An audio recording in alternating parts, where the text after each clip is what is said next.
Amen.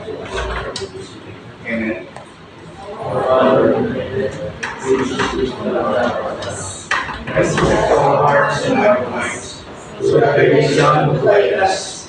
We may make a day for our greatness, the grace and mercy, the seekings of God, the place that has no made before us. Amen. Father, good morning. Celebration, of course, prior to the preparation, of course, the big party communities. Alfred J. Dumisin, Honorable Narciso B. Garcia, Honorable Sotero R. Avila, Honorable Mary Luz H. Garleta, Honorable Teodoro C. Angala, Honorable Cesar P. Sanguier, Honorable Napoleon D. Cortez, Honorable Brian A. Ordanza, all are present. Yes, the Honorable Chairman on rules. The citizen making a motion for suspended edit of our previous minutes dated May 25. And any correction and then down the ratio be submitted to the secretary.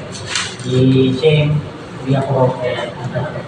So, any reaction with regards to the motion of the Honorable General Ryan, dated May 25, 2026, be suspended. Yun ang cause na. Thank you, sir. Good morning, Kataray Rami. Kaya ko naman ito lang dyan na at paano tinungutan ng mga patay amin na sa Committee Chairman Tilay Biwot nga pala kami tingin ito noong Miyerkules pati Mango Officer Mangus Technology kasagad ka kasi mabaliwan pabangkay ko kanyada na mabaliwan ito panakabalin na di policy sa di may samjot si panakay pati di bakit naman so parang inuman mangyari kami tinapalabas dapat di na iti kwata na lumahala di bakan sa 25,000 di pang-presyo dan yet mabalbalin o regular my screen na nalay nakitisman po yung bakan sa mabaliwan yung kastanod na nalay parang datuntuman supay na may pamagsiyatan para itilang doon. Thank you.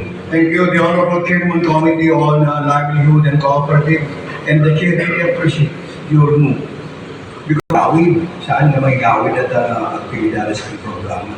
Hindi kailangan tayo tapos kasi masustain tayo na kung ako no basit kung daman ng issues, basta lang kung kasi walang pipakain ng ramanan tayo. Because as we know, that is a project of our consequency in this municipality. So, nagpaglaan ka ng obligasyon tayo. Yes, we place in the calendar of activities by and by as far as the committee the references of business concerned. So, but in space na, pero nag-adult yung alaman. Tapos, i-design, no, abay na gabi ni pagpasyaran, mismo nun na. No, parang pasyal din na tayo mo, na may ayaw pa nga kapaniday na no, pas pangalagan na iluwan nagawan, nagmayat dito ka, mabalbalin ko nga, mabalin mo yung picture day na mabalin tayo ang tuladan ni Mr. Presiding. At nga pala niya sa public cemetery. Thank you, Honorable Valdez, and that is a good experience of yours. Kung siya tayo nakakita ka sa akin na makikita ka efektibo niya tayo. So, tiramin tayo together with our colleague, si Panguluan, Honorable Valdez, dapat ko man tinitsuntitsyo yung talikod tayo, tinibiniri ka sa kita ka ma-interpret tayo, kaya tayo, yes. Like it, bakit na yan? Good morning, Kasari. Di man lang di man para sa kalsada, di man lang kinaya, manito dyan, di man patakal ni Manny, hindi lepon iti academy. Dapat kumadating awan hindi may parking lugar hindi ko Mr. Presiding. Kaya parking hindi motor na nakasakop dapat hindi kang sana tayo hindi ka nuwan sa dua ka lugar nuwan ang mga pagsakop di dua ka lugar. Okay. Hindi lang Mr. Presiding. Thank you very much for that, for these persons who are passing by there. Now,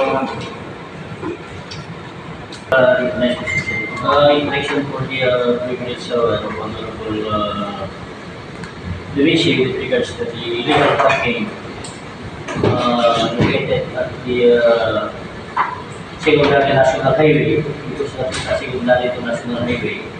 So, self-shading siguro kamintasan kasi tayo mas panunod natin sa the ordinance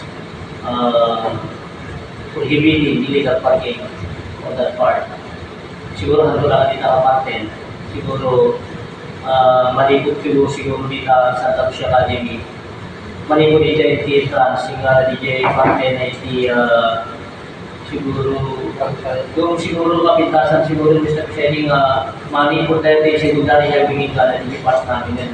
Tapno at least mawigaran the illegal parking unless siguro no iti parking ka na DJ driver yung sa emergency parking dalang tinuray na pero DJ lugar no kas kung ano ganito yung parking ka tangawan mo iti driver ni Joel siguro kinamit kami sa Vicente hindi kita ordinance na maramit ma-itirito kami DJ so niya hindi dapat yung multahan din may isang ang illegal park ng driver ni Vicente so Gidrap kami ito, bilang sa setting. yes, that's why. Dumisyon no, kanya din tas naman namin.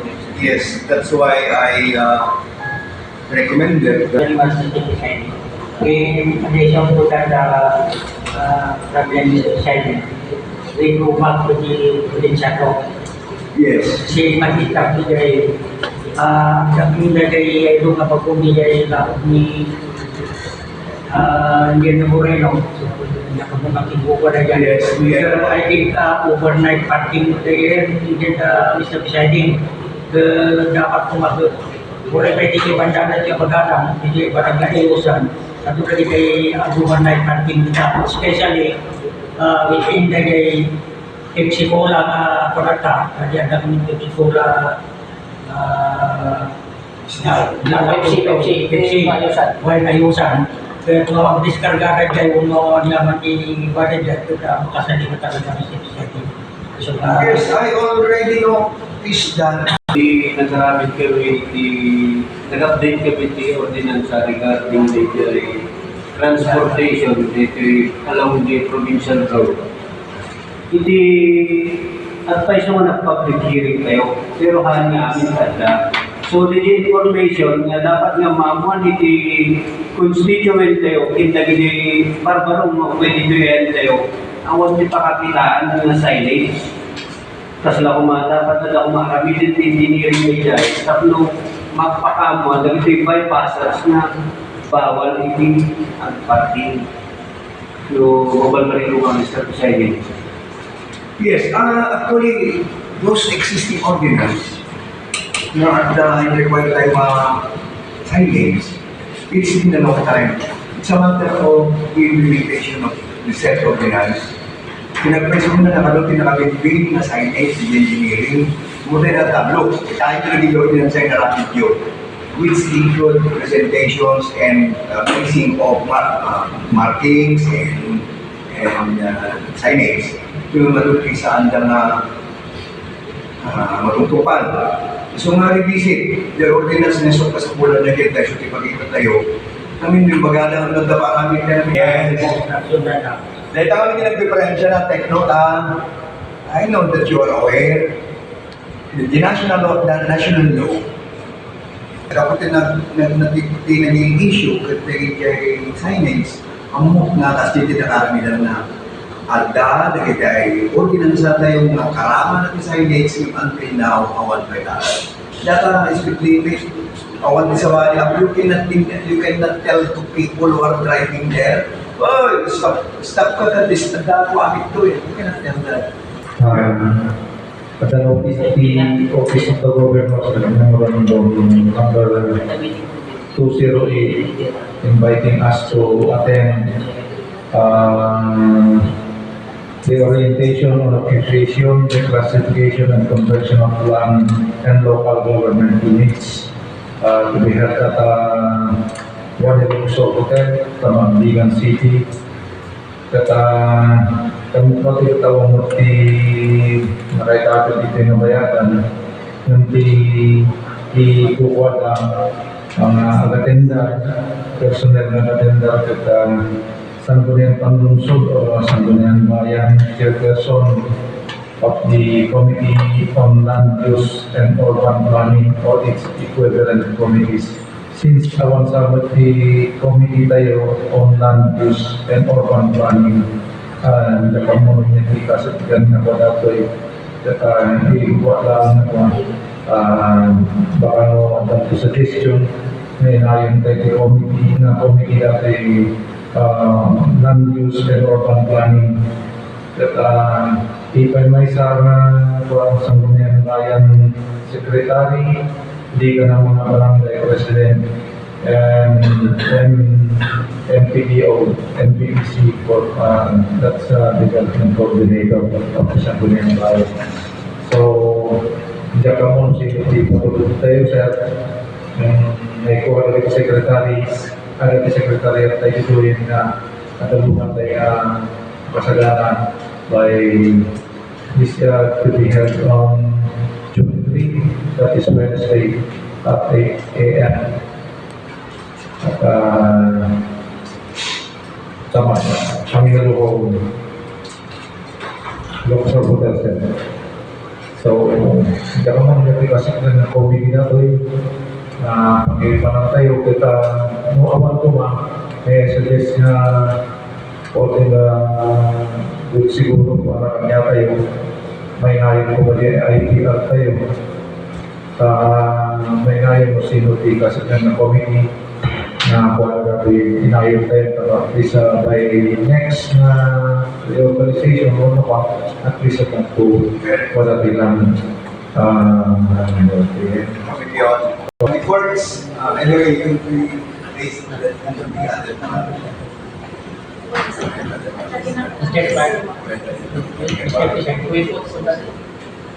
Yes, Communication and yes. That's why I'm starting now. That's why I'm starting our good secretary. Before we forget that issue, i-settle tayo. Dan sa mga papalan, ang papalan, i-settle tayo. Nag-inilin mo lang. Off record. Open na yan. Kaunang tinig mo na. Awan di prohibitions yan. Committee on Public Works and Environmental Protection. Good morning. Kung tayo makakasabig man para sa religyo tayo, kaya may sarili nga mapanapansin ko mag-observe ko lalo na nagigiti alam may highway may eskwela, kaya nagigiti aksidente. Hindi kayo kumano naman nakagaling kayo sa PNP or pinakayagan. So, mabalik na maisili kaya ipot itaw na para kadagiti ma-deploy, kadagiti eskwela, lalo kadagiti along the highway na tumulong iti pana-traffic dita. Thank you for that nice reminder and effective. After the reminder, effective na yan. Well, as we all know that we encountered, we experienced already sa debelaan na nakukurang iti makita mga mandong rin ngayon pinahita nga problema, especially kasi ito ay eskwelahan di National Highway, namely sa Buanan Elementary and sa Chudoro National High School, dito North Central, the Academy, and of course, ito yung Bicabon Provincial Road. Kandigay, of course, San Juan, ayaw sa Kalanyan. So, generally, dito yung areas, bulyong estudyante. Kaya ang tayo nga consideration tayo ng pulis at kurang manpower that we will be arranging, we will be recommending our idea. Gawanan na rin dito na panangilik mo, panangilisip, disgrasya tayo pinubi, agraman na rin tayo itulog. Tapos tikastat at makamudang ng mga iyugme, makikita, mga insert yun niya, kung nangaraminan na, tapos tikastat maprotektaran tayo pinubi. So, being the chair committee on transportation, likewise, the Honorable Cortez, who is the chairman. Privilege of generalize. Tomorrow we have a meeting to the office of the mayor with regards to the disaster social distribution. So, at the day to muna hepe, siguro na doon niya po ABC with that meeting. So, may I also suggest on that meeting to set the plan Yes. of this coming school year 2026. So, plano to get sa setting na niya hindi balingin kung nila kinihepe. Kung niya pwede kita recommendation na because of the hindi ko na kurang natin di PNP. So, kinalala ito naman niya timang ng mayor Brenda with regards to the traffic on the national highway and all schools na maakuha ni traffic association. Yes, thank you very much. That's a good action Yes, Mr. President. that we will be included in the action plan. Yes. Yes. I think that's that kami to bigat kaya mga peso. So that will Thank you, Mr. President. Report on night market collection. Lady Alvin, Mr. President, from March 27 to April 15, Holy Week, total collection 47,344. On April 16 to 30, 11,070. On May 1 to 17, 23,330. Total in all, 81,744. Mr. President. okay. So that's meaning that is receivable minus expenses. Mr. President, Yes. Do you have reaction? Yes. Objection to the presentation, Mr. President, we have the other, put on the other matters with the record. Okay.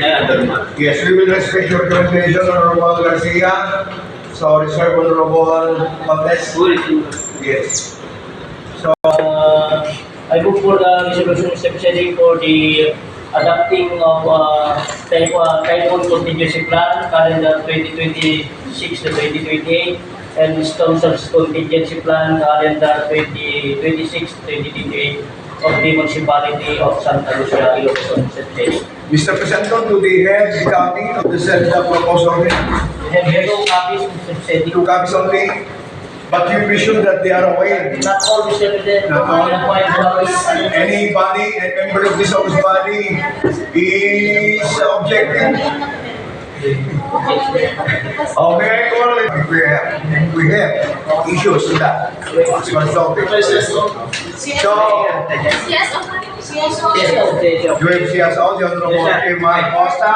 You Ito ng government organization sa Oba Office Organization. One, the Barangay Piloes of OFW Families Association ng Barangay Piloes. Two, Puso Tigawpayan Barangay Nurcos, Santa Lucia, Ilocos.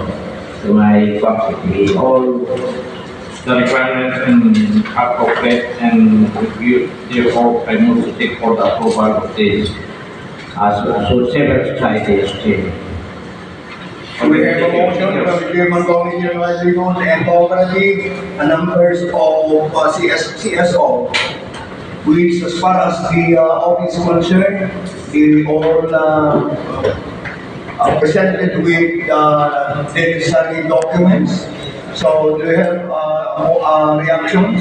Okay, So with no objections, therefore the motion be approved. Next. Yes, the Honorable Arteria Galan.